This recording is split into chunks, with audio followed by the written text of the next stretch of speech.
Darah tinggi atau hipertensi adalah satu penyakit silent killer atau pembunuh yang tidak nampak, karena 85% orang yang terkena darah tinggi tidak merasa terkena darah tinggi, dan diperkirakan 1 dari 3 penduduk dewasa di dunia termasuk Indonesia terkena darah tinggi. Tiba-tiba tanpa ada keluhan awal-awal terkena stroke, serangan jantung, dan juga gagal ginjal. Hari ini kita akan membahas tentang hipertensi.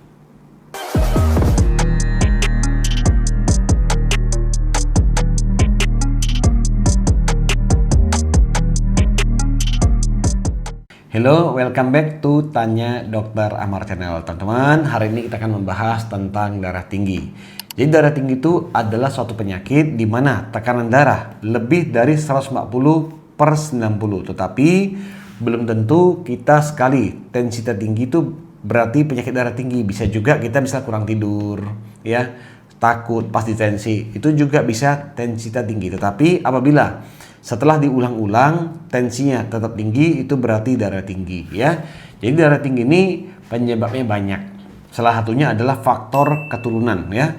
Misalnya orang tuanya, baik bapak atau ibunya, ya, terkena darah tinggi, anak laki-laki ataupun anak perempuan gampang terkena darah tinggi, apalagi kalau pola hidupnya tidak baik.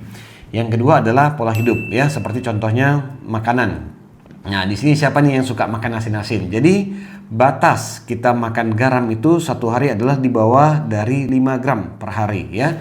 Jadi kalau kita banyak makan garam, baik makan asin-asin kayak keripik asin, ya, terus atau sayur-sayur terlalu banyak garam, itu dapat menyebabkan tekanan darah kita meningkat. Yang selanjutnya makan makanan seperti yang berminyak-minyak, jeroan-jeroan, ya, daging merah yang terlalu banyak. Daging merah itu seperti sapi, kambing, terus kayak bebek, entok, ya. Jadi kalau kita terlalu banyak makan daging tersebut banyak kandungannya kolesterolnya, asam uratnya, dan lain-lain, dapat lama-lama dapat memicu tekanan darah tinggi. Boleh makan tapi jangan terlalu banyak, ya. Disarankan makan daging putih. Selain makanan, yang ketiga adalah istirahat. Kalau kita sering kurang tidur, sering begadang, apalagi yang tidurnya subuh-subuh, ya, lebih gampang terkena darah tinggi. Terus yang kurang olahraga, yang sering mager, ya, sering banyak nongkrong-nongkrong, yang kurang olahraga, pembuluh kurang baik, itu gampang terkena darah tinggi. Terus dari tensi tinggi, kalau tidak terkontrol, lama-lama jantung bisa bengkak. Jadi gini, ya, tensi kalau tekanan darah normal, itu jantung pompa seperti ini, ringan, nggak ada masalah. Tetapi kalau tensi tinggi, 180, 200/100 misalnya, jantung itu pompa berat. Dengan berat dia pompa, jantung bisa bengkak. Lama-lama pompa lemah. Terus dapat juga terkena serangan jantung, lebih gampang. Dari tensi tinggi juga gampang terkena stroke. Jadi di otak kita ada pembuluh darah, ya. Jadi dengan semakin tinggi tekanan darah itu seperti gini, ya. Saya kasih analogi seperti pipa. Jadi pipa air itu ada yang besar, ada yang kecil. Kalau kita misalnya nyiram bunga pakai pipa air yang selangnya besar, pasti kan airnya nembaknya pelan. Tetapi kalau pipa kecil itu kan nembaknya kuat. Nah, jadi kan kalau makin kecil pipanya, itu kan tekanannya makin tinggi. Lama-lama pipa gampang bocor. Nah, itulah yang terjadi di otak kita. Kalau tekanan darah terlalu tinggi, maka pembuluh darah di otak gampang pecah. Hati-hati, ya.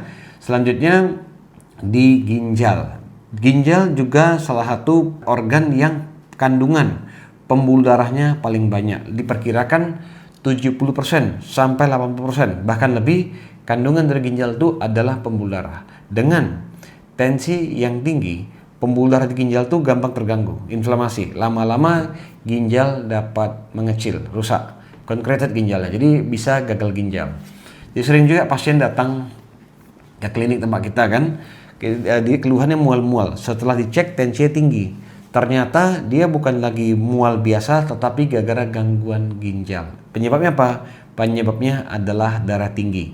Terus dari tensi tinggi juga dapat membuat mata menjadi, pembuluh darah mata menjadi pecah. Jadi hati-hati, darah tinggi juga bisa mengganggu ke mata, ya. Nah, jadi solusi untuk darah tinggi adalah yang pertama jaga makan, ya. Pastinya kurangi asin-asin, kurangi makan berlemak-lemak dan juga minyak-minyak, ya. Terus istirahat yang cukup. Yang ketiga, olahraga. Olahraga sesuai anjuran dokter. Kita kalau ada darah tinggi, apalagi tensi sangat tinggi, nggak disarankan untuk jogging atau lari, karena Hal tersebut dapat meningkatkan resiko terjadinya stroke, perdarahan. Jadi hati-hati ya. Kalau tensi sangat tinggi nggak disarankan untuk jogging cepat. Apalagi kalau umurnya sudah lebih lanjut, sudah sangat tinggi. Terus disarankan obat darah tinggi dimakan rutin. Tetapi obat darah tinggi harus sesuai anjuran dokter. Nggak boleh makan sembarangan. Dan saran saya ke teman-teman, orang yang makan obat darah tinggi itu harus konsul balik ke dokternya. Kadang-kadang gini, namanya tubuh kita bisa berubah ya, metabolisme tubuh kita senantiasa berubah. Sama seperti sepeda motor, kita perlu cek berkala, mobil juga cek berkala. Tubuh kita juga seperti itu. Kita yang makan obat darah tinggi, yang makan obat gula, disarankan untuk rutin mengecek tekanan darah kita, misalnya entah 2 minggu sekali atau sebulan sekali. Boleh ke dokter yang teman-teman punya, dokter pribadi teman-teman.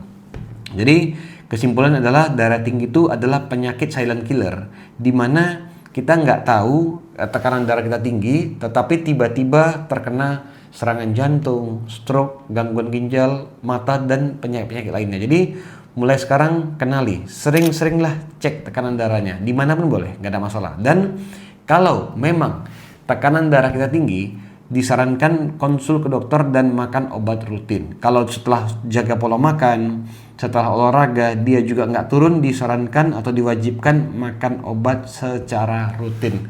Oke teman-teman, semoga video ini bermanfaat. Terima kasih.